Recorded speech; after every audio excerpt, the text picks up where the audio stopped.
जय श्रीमन नारायण सभी मेरे हिंदू भाइयों को।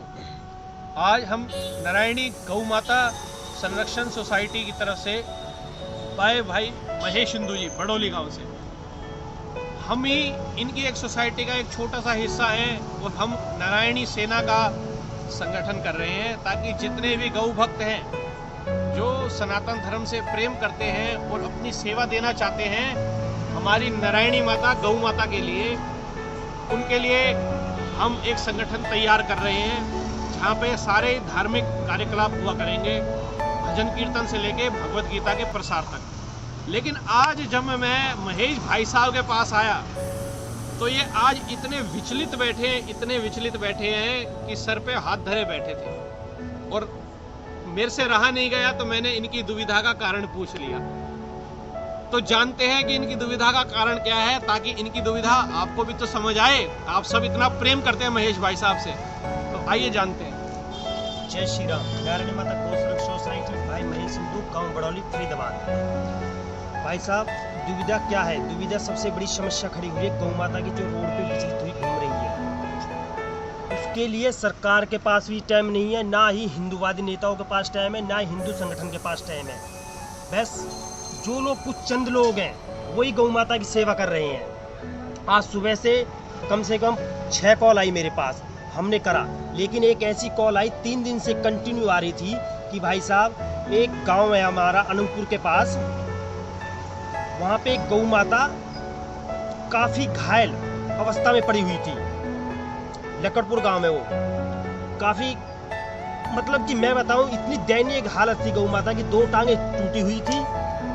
और मैं जब वहां गया तो मेरे से कोई अंदर से एक रोना आया। क्यों? क्योंकि उस गौ माता को उस समय एक कुशल डॉक्टर, और कुशल डॉक्टर से पहले एक एम्बुलेंस की जरूरत थी, क्योंकि वो एम्बुलेंस होती और उसको उस एम्बुलेंस में रखकर किसी हॉस्पिटल में या कोई भी गौशाला है उसमें ले जाते और उसका इलाज हो जाता। लेकिन ना तो कोई फरीदाबाद में लावारिस गौ माता के लिए हॉस्पिटल है और ना ही कोई एम्बुलेंस है। एक रवि दुबे जी है, उनके पास एक एम्बुलेंस है, छोटा सा एक हॉस्पिटल बना रखा है, लेकिन वो भी असमर्थ हो जाते हैं। इतनी कॉलें आते हैं, वो कहते हैं भैया कहाँ से करें, जब कोई सुविधा ही नहीं है हमारे पास, सरकार भी नहीं दे रही, क्या करें। कितनी बड़ी समस्या है, कितनी दुविधा की चीज़ है। और वो भी एक अच्छे खासे शहर फरीदाबाद के अंदर, जिसमें सबसे बड़े बड़े उद्योगपति हैं, बड़े बड़े नेता हैं, मंत्री हैं। मतलब फरीदाबाद के अंदर जो एक हब है, बड़े बड़े कारखाने लगे हुए हैं, बड़े बड़े उद्योगपति हैं, लेकिन उनको गौ माता का दर्द नहीं दिखाई दे रहा है बिल्कुल भी।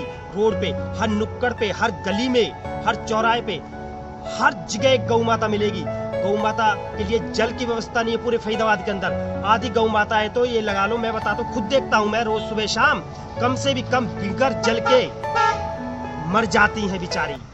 शर्म आती है मेरे को भी हिंदू कहने में कि मैं कह रहा हूँ खुद कि बिगर जल के मर जाती हैं। और ये सबको पता, जब इंसान के लिए जल नहीं है फरीदाबाद के अंदर तो गौ माता के लिए कहाँ होगा। वो बेचारी बोल नहीं सकती, वो किसी को कह नहीं सकती, वो किसी को सुना नहीं सकती अपनी पीड़ा, लेकिन वो अंदर ही अंदर घुट रही है। कुछ हम जैसे चंद लोग उनकी सेवा में लगे हुए हैं और वो भी अब हमसे नहीं हो रहा है। क्यों नहीं हो रहा है? क्योंकि ना तो हमारे पास एम्बुलेंस है, ना ही कोई हॉस्पिटल है। जितनी भी जमा पूंजी है सारी की सारी लॉकडाउन के अंदर हमने लगाई। सब देख सकते हैं, नर सेवा नारायण सेवा खूब करी, कम से कम 70 दिन करी हमने अपने बलबूते पर। कोई हमें सरकार से कोई दान नहीं मिला, ना ही किसी ने हमको दिया। और अब गौ सेवा निरंतर कर रहे हैं, 10 साल हो गए हैं और अब भी उसी रफ्तार से कर रहे हैं और आगे भी करूंगा। हार नहीं मानूंगा बिल्कुल भी। मैं अपनी हार से सीखता हूँ और दुगनी तैयारी के साथ सुबह उठता हूँ और फिर गौ सेवा करता हूँ। भगवान बल दे रहा है मेरे को और श्री कृष्ण महाराज का पूरा आशीर्वाद है। पर मैं सब लोगों से एक हाथ जोड़ के विनती कहना चाहता हूँ कि भाई साहब, फरीदाबाद के अंदर गौ माता के लिए एम्बुलेंस नहीं है।